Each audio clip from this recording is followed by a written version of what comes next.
As a parent expecting a newborn baby, all you can do is hope and pray for a healthy infant. Unfortunately for some parents, they get bad news, and for this set of parents, they got news opposite of what they wanted to hear.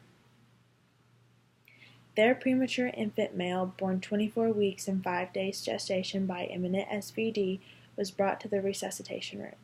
The infant was pale, limp, and had no respiratory effort. Heart rate was initially greater than 60, but then dropped severely. Chest compressions were performed for approximately 1 minute. Intubation was successful on the 4th attempt at 6 minutes of life, and heart rate improved. Once taken to the NICU, a CT brain scan was performed. Doctors noticed excess swelling in the cerebral system and excess cerebral spinal fluid. They then diagnosed this baby with hydrocephalus. This disease is diagnosed through clinical neurological evaluation and by using cranial imaging techniques such as ultrasonography, CT, MRI, or pressure monitoring techniques. It occurs when the cerebroventricular system contains excess amount of cerebral spinal fluid and is dilated because of the increased pressure. In order to treat hydrocephalus, a ventricular peritoneal shunt is put in place. This shunt system is imperfect. There are many complications that can appear from this shunt.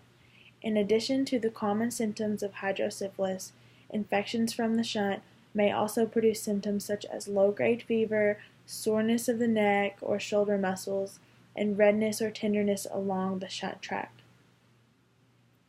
Complications may include mechanical failure and infections.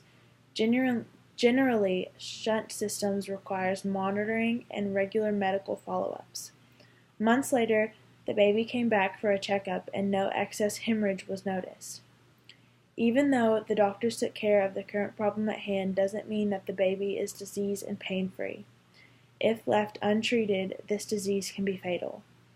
Early diagnosis and treatment improves the chance of good recovery. But babies who suffer have a rough childhood. They get seizures often, and it usually leads to poor functional and cognitive outcomes. They have headaches often, and their head stays enlarged.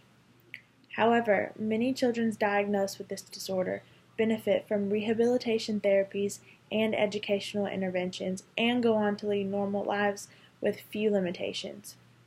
A cure hasn't been found yet, but doctors and researchers are doing the best they can to find a treatment for these babies. I got all of my information for this speech from the NIH website and the academic case study that was provided. I was very interested in this case study because radiology is the field that I'm going into and have studied for the past 2 years. Cases like these aren't ones you hope to come across, but when you can ultimately save a child's life by using new radiography technology that we have is a great feeling.